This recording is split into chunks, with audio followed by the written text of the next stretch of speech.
While so much of the country was paying attention to Super Bowl Sunday, something else was happening. Because Israel used the opportunity, or just happened to pick this time frame, to launch massive airstrikes on a major population center in Gaza where over 1 million people had fled conflict. In the middle of the night, local time, Israel carried out a wave of airstrikes on the southern city of Rafah. Now, according to Israeli officials, the airstrikes were used as cover for an operation to successfully rescue 2 hostages. But this, as Gaza's health ministry said, that the effort to save 2 hostages resulted in the deaths of at least 67 people, and those numbers could rise. And while you have Israel claiming that many of those killed were militants, the Gaza ministry said 70% were civilians. Though, and I always try to stress this when we're especially talking about this situation, like many competing claims with everything that we're seeing, none of this has been independently verified as I'm recording. With us also seeing reports that the Palestinian Authority's official TV stations putting the number at 74, while the Palestine Red Crescent Society is saying more than 100. Though you have people on the ground in Rafah saying 2 mosques, several residential buildings, and 10 sheltering people were hit in the hour-plus long strikes by Israeli planes, tanks, and ships. And at 1:49 a.m. local time, just minutes after the kickoff of the Super Bowl, Israeli officials said IDF soldiers broke into the building where the 2 hostages were being held. Meanwhile, you had an IDF spokesperson claiming that Israeli forces fired on nearby buildings to disrupt Hamas's communications, and warplanes fired on Hamas targets in the area. The Washington Post also reporting that, quote, exchanges of heavy fire erupted in several places between the troops and Hamas fighters. Right, and a big thing here is that while these attacks are super significant, because while Rafah is no stranger to airstrikes, it is the last population center that Israeli troops have not entered. And so as a result, it's become a major shelter for displaced Palestinians. Right, it's been widely reported that over 1.4 million people have fled to the city as more and more civilians are being displaced by Israel's military operations in the north. And so what that means is that more than half of Gaza's entire population is now crammed into the city that housed just 300,000 people before the war. And this after last week when Netanyahu announced that Israel was preparing to send troops into Rafah, sparking widespread international backlash. Because among a number of other reasons, the humanitarian situation there is insanely grim. Many people are surviving in makeshift shelters or tents, and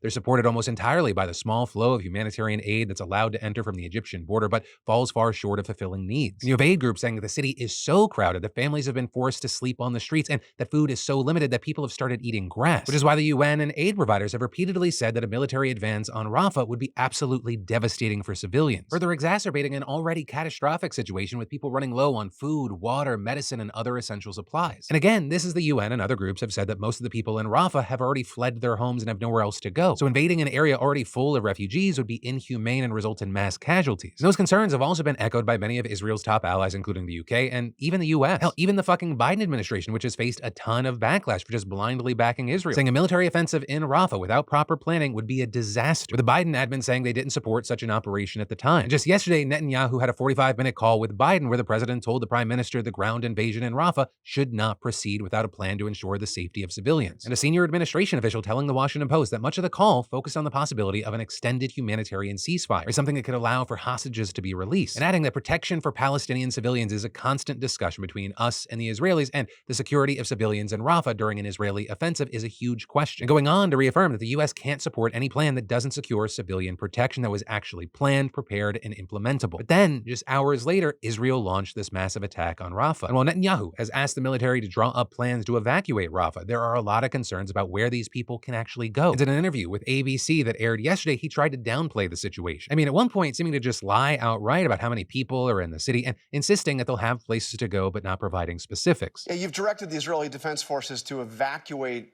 Rafah in advance of this ground invasion. Where are those people supposed to go? This is 1.4 million people, many of whom have fled northern Gaza. I mean, they're living in tents. Where are these people supposed to go? Well, Rafah is a very small percentage of Gaza, and I think it's about 10% or 15%. I mean, the estimates in that area north of Gaza that has already been cleared. Well, there's an estimated 1.4 million people in that area right now, and as the German foreign minister said, they can't just disappear. Where are they supposed to go? No, well, the areas that we've cleared north of Rafah are plenty of areas there, but we are working out a detailed plan to do so, and that's what we've done up to now.